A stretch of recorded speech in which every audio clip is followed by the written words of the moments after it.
అందరికీ నమస్కారం. నేను మీ ఎంపీసీ ఫ్రెండ్ని. మనం 8 మార్క్స్ ఇంపార్టెంట్ క్వశ్చన్స్ కెమిస్ట్రీకి సంబంధించిన సెకండ్ వీడియోలోకి వచ్చేసాం. సెకండ్ క్వశ్చన్ ఇది. సెకండ్ క్వశ్చన్లో మనం already half of the answer మనం ఆల్రెడీ నేర్చేసుకున్నాం కాబట్టి 1+1 ఆఫర్. సో అక్కడ ఆన్సర్ ఇక్కడ మనకు ఉపయోగపడుతుంది. సో చూడండి, ఇది ఏంటి అంటే సేమ్ బోర్స్ పాస్టులేట్స్ రాయాలి. లిమిటేషన్స్ ఒకటి ఎక్స్ట్రా ఇప్పుడు ఈ క్వశ్చన్లో వచ్చింది. అండ్ ఎమిషన్ అబ్జార్ప్షన్ స్పెక్ట్రాల మధ్య ఉన్న డిఫరెన్సెస్ ఏంటి అనేది కూడా మనల్ని అడుగుతున్నారు. సో ఈ క్వశ్చన్ నేర్చుకోవడం వల్ల మనకు ఇంకో బెనిఫిట్ తెలుసా? ఈ లిమిటేషన్స్ వరకు సెపరేట్గా అడుగుతున్న సందర్భాలు ఉన్నాయి అప్పుడప్పుడు 4 మార్క్స్లో. అండ్ ఈ అబ్జార్ప్షన్ ఎమిషన్ స్పెక్ట్రా మధ్య డిఫరెన్సెస్ కూడా వేరే 2 మార్క్స్లో అడుగుతున్న సందర్భాలు ఉన్నాయి. సో ఇక్కడ మనం నేర్చేసుకుంటే మనకు అక్కడ ఒకవేళ ఈ క్వశ్చన్స్ ఎదురైనా మనం అక్కడ మళ్ళీ రెండోసారి నేర్చుకోవాల్సిన అవసరం లేదు. సో ఇది మనకి టెస్టింగ్ టైం, గుర్తు తెచ్చుకుందాం. రీకాలింగ్ టైం అనమాట ఒకసారి మన ప్రాక్టీస్ మీద. సో ఫస్ట్ పాయింట్ ఏంటి? పాస్టులేట్స్ గుర్తు చేయండి. ఆర్బిట్స్ని పరిచయం చేసింది ఫస్ట్ పాయింట్. ఆర్బిట్ బోర్స్ థియరీలో ఫస్ట్ పాయింట్ ఏంటి? ఆర్బిట్. ఏంటి ఆర్బిట్? ఆర్బిట్ ఏంటి? So electron revolves around the nucleus in circular paths. యాక్చువల్గా ఇది కూడా ఒక లిమిటేషనే. బోర్స్ సర్క్యులర్ పాత్లో తిరుగుతుందని చెప్పాడు. సర్క్యులర్ పాత్స్లో కావు, తర్వాత దాన్ని సరి చేశారనుకోండి. సో ఎలక్ట్రాన్స్ న్యూక్లియస్ చుట్టూ సర్క్యులర్ పాత్స్లో తిరుగుతూ ఉంటాయి. These circular paths are called orbits. So first point ఏంటి? Electrons revolves around the nucleus in circular paths called orbits. Second one నేను కొంచెం ఫాస్ట్ చెప్పేస్తాను, ఇది మనం ఆల్రెడీ ఫస్ట్ క్వశ్చన్లో చెప్పుకున్నాం కాబట్టి. నెక్స్ట్ ఎనర్జీ లెవెల్స్ అని కూడా అంటారని చెప్పాను కదా మీకు నేను. ఎనర్జీ లెవెల్స్ ఎందుకన్నా మనం energy levels? Every orbit has a fixed amount of energy. Every orbit is associated with fixed amount of energy. ప్రతి ఆర్బిట్కి ఒక ఫిక్స్డ్ అమౌంట్ ఆఫ్ ఎనర్జీ ఉంటుంది. మీ స్కూల్లో చేరారనుకోండి, ప్రతి క్లాస్కి ఒక ఫిక్స్డ్ ఫీజు ఉంటుంది. మీరు 6th జాయిన్ అయితే ఒక ఫీజు, 7th జాయిన్ అయితే ఒక ఫీజు, 8th 9th 10th అట్లా ప్రైవేట్ స్కూల్లో మనకి క్లాస్ వైజ్గా ఫీజులు ఉన్నట్టే ఇక్కడ ఫస్ట్ ఆర్బిట్లో ఎలక్ట్రాన్ ఉంటే దానికి ఒక ఎనర్జీ ఉంటుంది, సెకండ్ ఆర్బిట్లో పోతే ఒక. So every orbit is associated with a fixed amount of energy. ఒకవేళ రాసుకోకపోతే రాసుకోండి మళ్ళీ. Every orbit is associated with a fixed amount of energy. That's why these orbits are also called energy levels. ప్రతిదాన్ని మనం energy level అని కూడా పిలుస్తాం. వీటిని ఆర్బిట్స్ అని పిలవచ్చు, ఎనర్జీ లెవెల్స్ అని పిలవచ్చు. నెక్స్ట్ వీటిని స్టేషనరీ ఆర్బిట్స్ అని కూడా పిలుస్తారు. Stationary orbits. ఈ మాట ఎందుకు వచ్చింది అంటే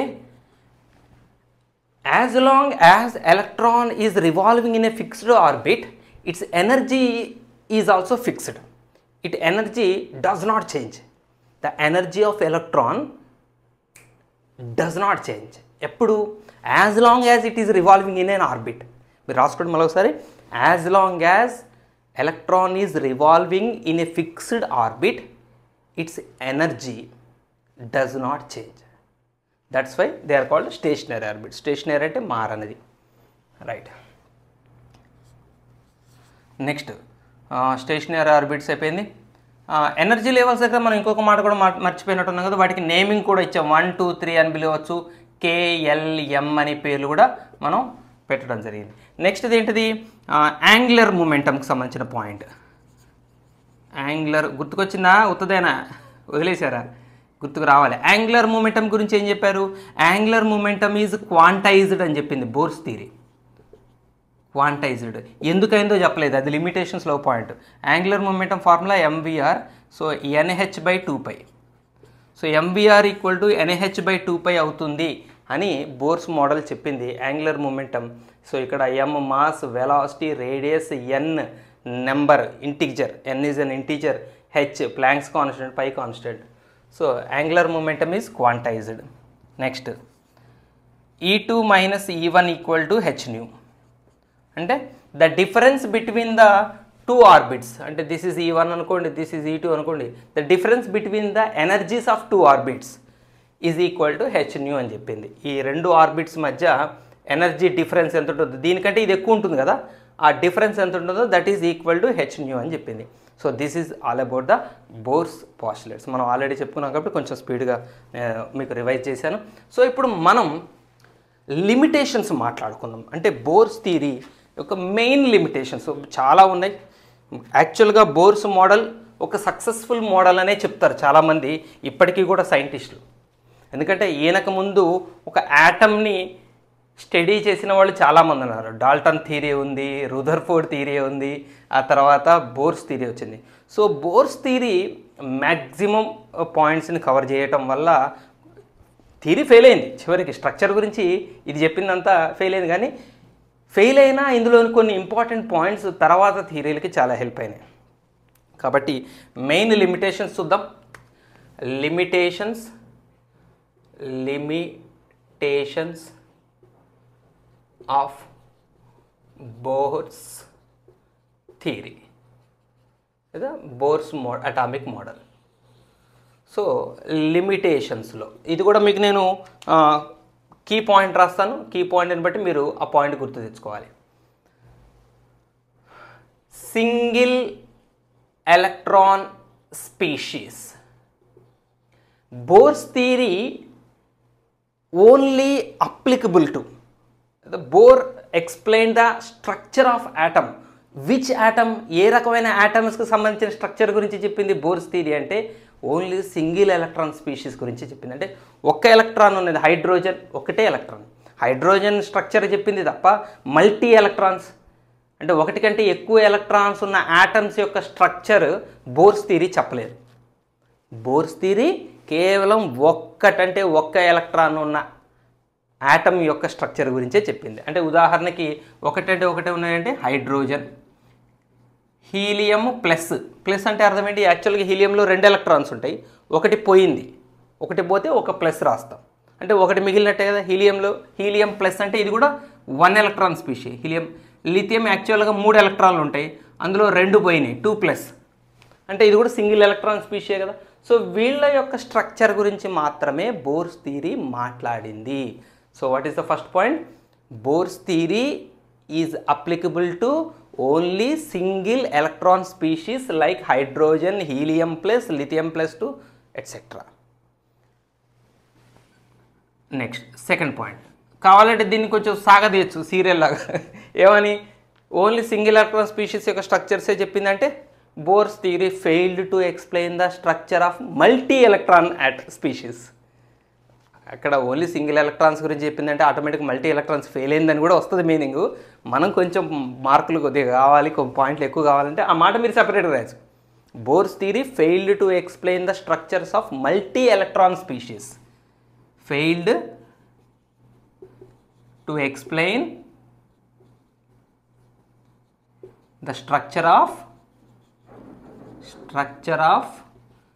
multi-electron species.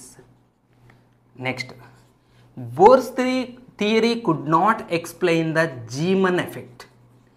Zeeman effect ni explain చేయలేకపోయింది. పాపం స్టార్క్ ఎఫెక్ట్ను కూడా ఎక్స్ప్లెయిన్ చేయలేకపోయింది. యాక్చువల్గా ఈ 2 ఎఫెక్ట్స్ ఎక్స్పెరిమెంటల్గా వెరిఫై చేయబడ్డాయి. అంటే ఈ 2 ఎఫెక్ట్స్ యాక్చువల్గా జరుగుతున్నాయి హైడ్రోజన్లో,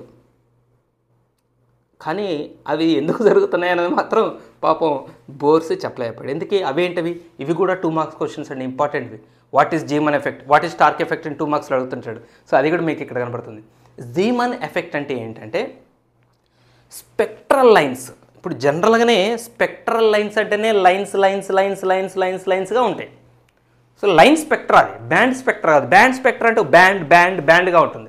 ఇది లైన్ స్పెక్ట్రా. మనం హైడ్రోజన్ దాంట్లో మనం మాట్లాడుతున్న లైన్ స్పెక్ట్రా అంటేనే, స్పెక్ట్రల్ లైన్స్ అంటేనే లైన్స్ ఉంటాయి.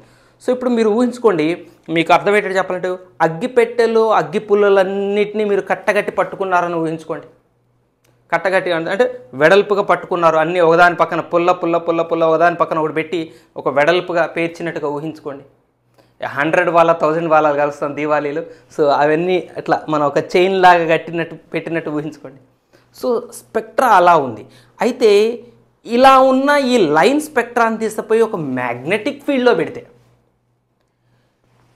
ఆల్రెడీ లైన్స్గా ఉన్నాయి, అవి ఇంకా స్ప్లిట్ అవుతున్నాయి, అంటే ఇంకా దూరం జరుగుతున్నాయి, ఇంకా ఫైన్గా. అంటే మనకు యాక్చువల్గా అగ్గిపుల్ల, మీరు బాగా చూడండి, మీరు అగ్గిపెట్టెలో అగ్గిపుల్లలు ఉంటాయి, ఒక్కొక్క పుల్ల ఉంటుంది. ఒక పుల్లను పట్టుకొని మీరు బాగా గమనించండి, దాన్ని ఇంకా మనం చిన్న పుల్లలుగా దాన్ని విచ్చదీయచ్చు. ఆ పాయలు చీల్చి ఇంకా పుల్లలుగా వేడి చేయొచ్చు చూసారా. అలా హైడ్రోజన్ స్పెక్ట్రమే ఆల్రెడీ లైన్ స్పెక్ట్రమ్ అయితే ఆ లైన్ స్పెక్ట్రము మ్యాగ్నెటిక్ ఫీల్డ్లో ఏమవుతుందంటే ఇంకా సన్న లైన్లుగా విడిపోతుంది, ఫైన్ స్పెక్ట్రమ్గా విడిపోతుంది. దీన్ని మనం జీమన్ ఎఫెక్ట్ అంటాం. స్ప్లిట్టింగ్ ఆఫ్, రాసుకోండి మీరు, splitting of hydrogen spectrum, splitting of hydrogen spectrum into more finer lines, ఇంకా సన్న లైన్లుగా విడిపోవటం. Splitting of hydrogen spectrum into more finer lines in a magnetic field. ఏది ఏ ఫీల్డ్లో ఉన్నప్పుడు? మ్యాగ్నెటిక్ ఫీల్డ్లో ఉన్నప్పుడు. Is called Zeeman effect. ఇది 2 మార్క్స్ క్వశ్చన్ అండి మీకు ఇది. సో 2 మార్క్స్ క్వశ్చన్ ఒకటి కవర్ అయింది. సేమ్ స్టోరీ, ఆల్రెడీ ఒక లైన్ స్పెక్ట్రమ్ ఇప్పుడు మ్యాగ్నెటిక్ ఫీల్డ్లో కాకుండా ఎలక్ట్రిక్ ఫీల్డ్లో పెట్టినా కూడా అప్పుడు కూడా ఇవి ఇంకా సన్న ఇంకా విడిపోతున్నాయి. So splitting of hydrogen spectrum into more finer lines in electric field is called Stark effect. Magnetic ఫీల్డ్లో పెట్టినప్పుడు ఇంకా సన్న లైన్ స్పెక్ట్రమ్గా విడిపోతుంది, ఎలక్ట్రిక్ ఫీల్డ్లో పెట్టినప్పుడు ఇంకా లైన్ స్పెక్ట్రమ్గా విడిపోతుంది. సో మ్యాగ్నెటిక్ ఫీల్డ్లో స్ప్లిట్టింగ్ దాన్ని జీమన్ ఎఫెక్ట్ అంటాం. మీరు బాగా గుర్తుపెట్టుకోండి, మ్యాగ్జీ గుర్తుపెట్టుకోండి, మ్యాగ్జీన్ అంటామా మనం? మ్యాగ్జిన్, సండే మ్యాగ్జిన్ అంటాం, అది గుర్తుపెట్టుకోండి. మ్యాగ్నెటిక్ ఫీల్డ్ జీమన్ ఎఫెక్ట్ గుర్తుపెట్టుకోండి, కన్ఫ్యూజ్ అవ్వకుండా. సో మ్యాగ్నెటిక్ ఫీల్డ్లో లైన్ స్పెక్ట్రమ్ స్ప్లిట్ అవ్వడాన్ని జీమన్ ఎఫెక్ట్ అంటాం. ఎలక్ట్రిక్ ఫీల్డ్లో లైన్ స్పెక్ట్రమ్ ఇంకా ఫైనల్ స్పెక్ట్రమ్గా స్ప్లిట్ అవ్వడాన్ని స్టార్క్ ఎఫెక్ట్ అంటాం.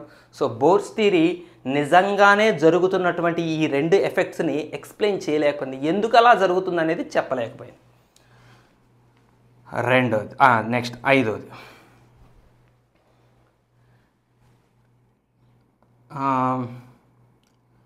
Bores theory is against to de Broglie's theory. De Broglie's థియరీకి వ్యతిరేకం.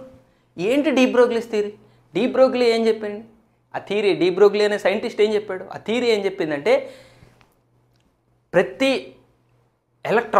ఎలక్ట్రాన్కి డ్యూయల్ నేచర్ ఉంటుంది. అంటే వేవ్ నేచర్ ఉంటుంది, పార్టికల్ నేచర్ ఉంటుంది. ఎలక్ట్రాన్ వేవ్ లాగా బిహేవ్ చేస్తుంది, ఎలక్ట్రోమాగ్నెటిక్ వేవ్ అన్నాం మనం. సో వేవ్ లాగా బిహేవ్ చేస్తుంది, పార్టికల్ లాగా బిహేవ్ చేస్తుంది. 2 బిహేవియర్స్ ఉంటాయని చెప్పింది డి బ్రోగ్లీస్ థియరీ. కానీ బోర్స్ థియరీ ఎలక్ట్రాన్ని కేవలం ఒక పార్టికల్ లాగా మాత్రమే తీసుకుంది. ఎక్కడా బోర్స్ థియరీలో ఎలక్ట్రాన్ ఒక వేవ్గా మాట్లాడలేదు. డి బ్రోగ్లీ ఏమో బోత్, అంటే వేవ్ అవుతుంది, వేవ్ నేచర్ ఉంటుంది, పార్టికల్ నేచర్ ఉంటుంది అని చెప్పింది. ఇది ఆల్రెడీ సైంటిఫిక్గా వెరిఫై అయింది కూడా, సైంటిఫికల్గా కూడా వెరిఫై అయింది. ఎస్, ఎలక్ట్రాన్కి ఆ 2 లక్షణాలు ఉంటాయని సైంటిఫికల్గా ప్రూవ్ అయింది. కానీ బోర్స్ థియరీ మాత్రం కేవలం పార్టికల్ నేచర్ గురించి మాత్రమే మాట్లాడింది, వేవ్ నేచర్ గురించి అంటే ఎలక్ట్రాన్కి వేవ్ నేచర్ ఉంటుంది అని ఎక్కడా చెప్పలేదు. కాబట్టి డి బ్రోగ్లీస్ థియరీకి బోర్స్ థియరీ వ్యతిరేకం అయిపోయినట్టే కదా. నెక్స్ట్ అలాగనే బోర్స్ థియరీ ఇంకొకతనికి కూడా వ్యతిరేకమైంది. ఈజ్ అగైనెస్ట్ టు హీజన్బర్గ్స్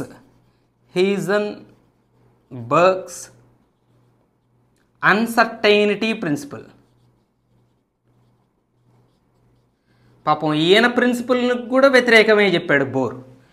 ఈయనేం చెప్పాడు? మీరు అనొచ్చు సార్, మరి ఈయన చెప్పిందే తప్పు కావచ్చు కదా సార్, పాపం మన బోర్ చెప్పిందే రైట్ కావచ్చు కదా సార్. సో లేటర్ ఆన్ సైంటిస్టులు అందరూ వెరిఫై చేశారు హైజన్బర్గ్ అన్సర్టైనిటీ ప్రిన్సిపల్ కరెక్ట్ అవుతుందని. సో హైజన్బర్గ్స్ అన్సర్టైనిటీ ప్రిన్సిపల్ ఏం చెప్పింది అంటే, ఒక ఎలక్ట్రాన్ ఉంది చూసారా, ఈ ఎలక్ట్రాన్కి మూమెంటం ఉంటుంది కదండి, పొజిషన్ ఉంటుంది కదా, పొజిషన్ని మూమెంటంని ఎట్ ఏ టైం పట్టుకోలేము అని చెప్పింది హైజన్బర్గ్ అన్సర్టైనిటీ. అంటే ఉదాహరణకి ఇప్పుడు యాటంలో ఇదిగో ఎలక్ట్రాన్ ఇక్కడ ఉంది అని మనం ఒక పొజిషన్ పట్టుకోగలిగాం అనుకోండి ఉదాహరణకి, దాని మూమెంటంని పట్టుకోలేము. ఎందుకంటే ఎలక్ట్రాన్ హై స్పీడ్తో తిరుగుతూ ఉంటుందండి. మీరు ఒక పొజిషన్లో దాన్ని పట్టుకొని దాని మూమెంటం గొలిచేలోపు అది ఇంకొక దాని వెలాసిటీ చేంజ్ అవుతుంది. కంటిన్యూస్గా ఎలక్ట్రాన్ వెలాసిటీ చేంజ్ అవుతుంటుంది, వేరే ప్లేస్లోకి వెళ్ళిపోతుంటుంది. మీరు దాని వెలాసిటీ క్యాలిక్యులేట్ చేస్తేనే కదా మూమెంటం వచ్చేది. మూమెంటం అంటే మాస్ ఇంటూ వెలాసిటీ. కాబట్టి పొజిషన్ని పట్టుకునే ప్రయత్నం చేస్తే దాని మూమెంటం చెప్పలేము, ఎగ్జాక్ట్గా చెప్పలేము, యాక్యురేట్గా చెప్పలేము. పోనీ మూమెంటం చెప్పే ప్రయత్నం చేస్తే, ఎలక్ట్రాన్ యొక్క మూమెంటంని కనుక్కునే ప్రయత్నం చేస్తే దాని పొజిషన్ పట్టుకోలేకపోతున్నాం. అది ఎక్కడ ఉంటుందో చెప్పలేకపోతుంది, దాని ఎగ్జాక్ట్ పొజిషన్ చెప్పలేకపోతున్నాం. యాక్యురేట్గా చెప్తున్నారు, యాక్యురేట్గా చెప్పలేకపోతున్నారు, అప్రాక్సిమేట్గా చెప్తున్నారు. ఈ ఏరియాలో ఎక్కడైనా ఉండొచ్చు అని చెప్పగలుగుతున్నారు, కానీ ఎగ్జాక్ట్గా ఎలక్ట్రాన్ ఇక్కడే ఉంటుంది అని చెప్పలేరు. ఎప్పుడు మూమెంటం చెప్పినప్పుడు. సో మూమెంటంని పట్టుకుంటే పొజిషన్ దొరకట్లేదు, పొజిషన్ని పట్టుకుంటే మూమెంటం దొరకదు అని చెప్పాడు హైజెన్బర్గ్. అన్సర్టైనిటీ అంటే అదే, ఎగ్జాక్ట్నెస్ లేదు, అప్రాక్సిమేట్గా దాని పొజిషన్ అప్రాక్సిమేట్గా ఇంత, మూమెంటం అప్రాక్సిమేట్గా ఇంత ఉందని చెప్పని ఎగ్జాక్ట్గా ఇది ఇక్కడ ఉన్నప్పుడు దీనికి ఎంత మూమెంటం ఉంటుంది, ఇది ఇక్కడ ఉన్నప్పుడు దానికి ఎంత మూమెంటం ఉంటుంది, ఇక్కడ ఉన్నప్పుడు దీనికి ఎంత మూమెంటం ఉంటుంది అంటే పొజిషను మూమెంటం ఎగ్జాక్ట్గా మనం పట్టుకోలేము, ఒకేసారి సైమల్టేనియస్గా పట్టుకోలేము, రెండింటిని ఎట్ ఏ టైం క్యాలిక్యులేట్ చేయలేమని చెప్పాడు. కానీ బోర్స్ ఏం చేశాడో తెలుసా? బోర్ ఏం చేశాడు ఆయన థియరీలో? పొజిషన్ని మూమెంటంని రెండు క్యాలిక్యులేట్ చేయడానికి ఫార్ములాలు కూడా ఇచ్చారండి. సో మనం పొజిషన్ అంటే దాని రేడియస్ కనుక్కునే ఫార్ములా, రేడియస్ అంటే న్యూక్లియస్ నుంచి ఎంత దూరంలో చెప్పచ్చు. సో రేడియస్కి ఫార్ములా ఇచ్చాడు, ఆ పొజిషన్ దగ్గర దానికి ఎంత మూమెంటం ఉందో కనుక్కోవడానికి కూడా ఫార్ములా ఇచ్చాడు. మరి తప్పే కదండి, తర్వాత ప్రూవ్ అయింది కదా. అంటే అర్థం ఏంటి? అప్పుడు ఆయన పొజిషన్ అన్న తప్పే ఉండాలి, ఆ మూమెంటం అన్న తప్పే ఉండాలి. ఆ రెండు ఫార్ములాలో ఒకటే, ఏదన్నా పొజిషన్ కరెక్ట్ అయితే మూమెంటం రాంగ్, మూమెంటం కరెక్ట్ అయితే పొజిషన్ రాంగ్, రెండు ఎట్ ఏ టైం మనం కనుక్కోలేము, తర్వాత ప్రూవ్ అయింది కదా. కాబట్టి Bohr's theory Heisenberg's uncertainty principle కూడా పాపం వ్యతిరేకమైపోయింది. ఇంకా మాట్లాడుకోవాలంటే ఇంకో పాయింట్, లైన్ స్పెక్ట్రమ్ ఫామ్ అవ్వటానికి రీజన్ కూడా చెప్పలేదు. Bohr's theory could not explain the reason for the splitting of line spectrum ఇంకా మళ్ళీ స్ప్లిట్ అవుతుంది. లైన్ స్పెక్ట్రమ్ మళ్ళీ ఫైనర్ లైన్స్గా ఎందుకు స్ప్లిట్ అవుతుంది అనేది ఎక్స్ప్లెయిన్ చేయలేకపోయింది. తర్వాత ఇంకా మనం చాలా మాట్లాడచ్చండి. యాంగులర్ మూమెంటం క్వాంటైజ్డ్ అన్నాడు, ఎందుకు క్వాంటైజ్ అవుతుందో చెప్పలేదు. Why the angular momentum should be quantized, ఎందుకు క్వాంటైజ్ అవ్వాలి, ఎందుకు 1h/2π 2h/2π 3h/2π ఉండాలి, 1.5h/2π 2.5 డెసిమల్లో ఎందుకు ఉండకూడదు? కాబట్టి he did not explain why the angular momentum is quantized. ఇంకా మీరు రాయాలనుకుంటే ఈయన సర్క్యులర్ పాత్లో తిరుగుతుంది అన్నాడు, ఎలక్ట్రాన్ న్యూక్లియస్ చుట్టూ సర్క్యులర్ పాత్లో తిరుగుతుంది అన్నది కూడా రాంగ్. లేటర్ దాన్ని ఎలిప్టికల్ ఆర్బిట్ చేశారు కదా, సో ఎలిప్టికల్ పాత్లో తిరుగుతుందని తర్వాత ప్రూవ్ చేశారు. సో ఇందులో మీ ఇష్టం, బెస్ట్ ఒక 5, ఏ 5 అయినా మీ ఇష్టం వచ్చిందో రాసుకోండి, ద బెస్ట్ 5 మీరు రాసుకోండి. నెక్స్ట్ నేను అబ్జార్ప్షన్ ఎమిషన్ స్పెక్ట్రమ్ గురించి మాట్లాడతాం. సో అర్థమైంది కదా ఇది లిమిటేషన్స్. నా ఇక differences between emission spectra, absorption spectra. Emission spectra ఈ డిఫరెన్సెస్లో కూడా మీరు రెండే రాయమన్నాడు, 2 డిఫరెన్స్లు రాసేదాం. ఆల్రెడీ 8 మార్క్స్ క్వశ్చనే కాబట్టి మనం 2 కంటే ఎక్కువ రాయాల్సిన అవసరం లేదు.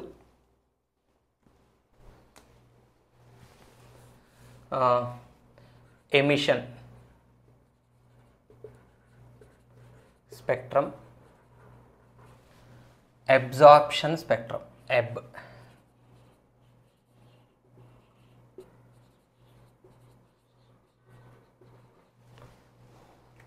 First point,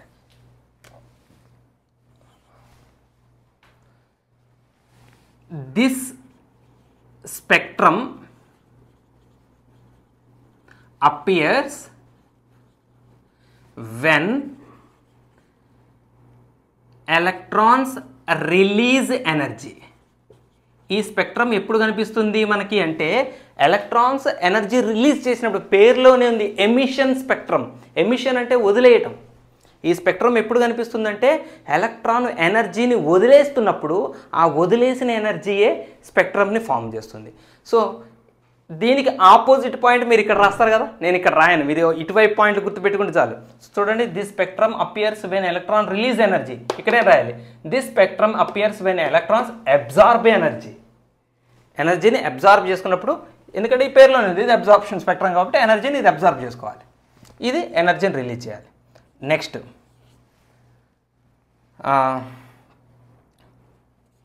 this spectrum appears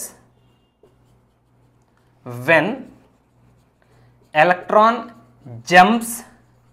ఎక్కడి నుంచి ఎక్కడికి రావాలి చెప్పండి, ఎలక్ట్రాన్ ఎక్కడి నుంచి ఎక్కడికి వస్తే ఎమిషన్ స్పెక్ట్రమ్ వస్తుంది? హయ్యర్ ఎనర్జీ నుంచి లోయర్ ఎనర్జీకా, లోయర్ ఎనర్జీ నుంచి హయ్యర్ ఎనర్జీకా? ఎనర్జీ ఎప్పుడు రిలీజ్ చేసేది ఎలక్ట్రాన్? పైనుంచి కిందకు వచ్చేటప్పుడు. So electron jumps from higher energy orbit to lower energy orbit. ఈ స్పెక్ట్రమ్ ఎప్పుడు కనిపిస్తుంది మనకి? ఎనర్జీ రిలీజ్ చేసినప్పుడు. ఆ ఎనర్జీ ఎప్పుడు రిలీజ్ అవుతుంది అనేది రెండో పాయింట్ రాసాం, హైయర్ ఎనర్జీ నుంచి లోయర్ ఎనర్జీ. సో ఇప్పుడు మీకు ఇక్కడ రెండో పాయింట్ అర్థమైంది అనుకుంటా కదా. This spectrum appears when electron jumps from lower energy to higher energy. Absorb చేసుకుంటుంది కాబట్టి లోయర్ ఎనర్జీ హయ్యర్ ఎనర్జీ పోతుంది.